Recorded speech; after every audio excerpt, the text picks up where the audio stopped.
Tiga fase ini sudah selesai dua, sekarang masuk yang ketiga. Maka yang ketiga ini, fa idza jaa wa'dul akhirati, maka jika datang janji Allah yang terakhir untuk mereka.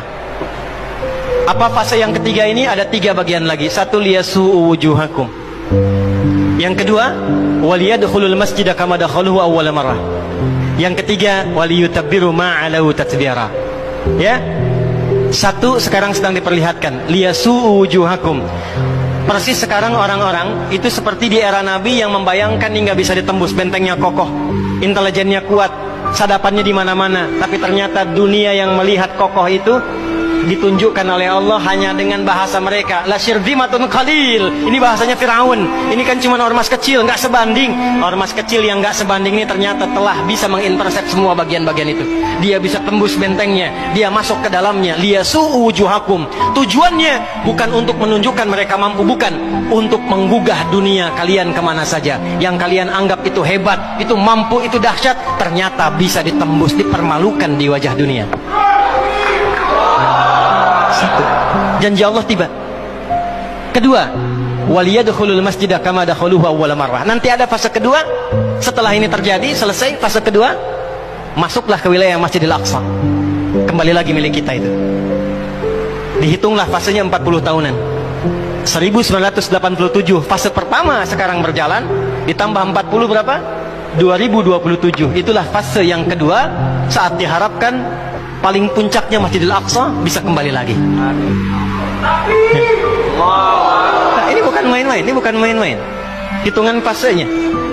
Antum lihat video viralnya Syekh Ahmad Yasin itu ketika menjelaskan itu. Saya tahu betul itu. Ya.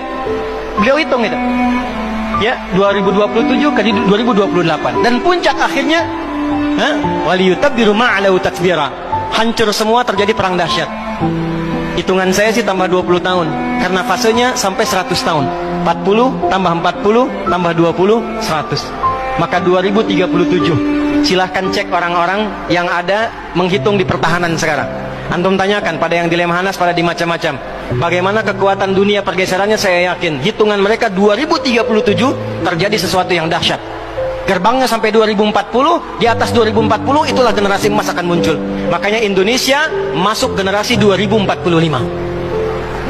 Itu sudah dihitung 2030 pembukanya. Makanya sekarang punya visi 2030 semua. Saudi visi 2030, Rusia, Cina, Afrika Selatan, Brazil visinya 2030 dengan bikin bridge itu. Semua visinya ke sana. Dan yang paling dahsyat, hitungan itu secara spesifik isyaratnya sudah ada dalam Al-Quran. Dan ini bukan ilmu otak-atik, bukan viral TikTok. Ingat, ini sudah sejarah yang berlangsung dari penelitian masa lalu. Maka wajar kalau sekarang mereka takut dikepung. Kenapa? Karena ketika Hamas datang dengan pasukannya darat, laut, udara, itu mempraktekkan surat Al-Hasyr yang sudah mereka pelajari bertahun-tahun. Datang lewat darat, lewat laut, lewat udara. Takut mereka semua. Maka dikontaklah kemudian kolega-koleganya. Datanglah kapal induk 2 dari Amerika. Satu lagi datang, Inggris datang, kemudian Kanada datang, Jerman siapkan pasukan. Kenapa? Karena trauma dengan pengepungan. Satu. Ya, cuma satu itu saja. Ya, sekarang apa yang harus dilakukan? Doa yang terbaik. MUI sudah bikin fatwa, baru saya lihat fatwanya hari ini tuh. Fatwa nomor 83 tahun 2023. Kita nggak bisa berangkat ke sana, jangan main-main, jangan potong-potong video saya. Nggak boleh berangkat sembarangan karena gerbang pun ditutup. Antum belum nyampe udah mati duluan. Nggak boleh keluar tanpa izin pemerintah.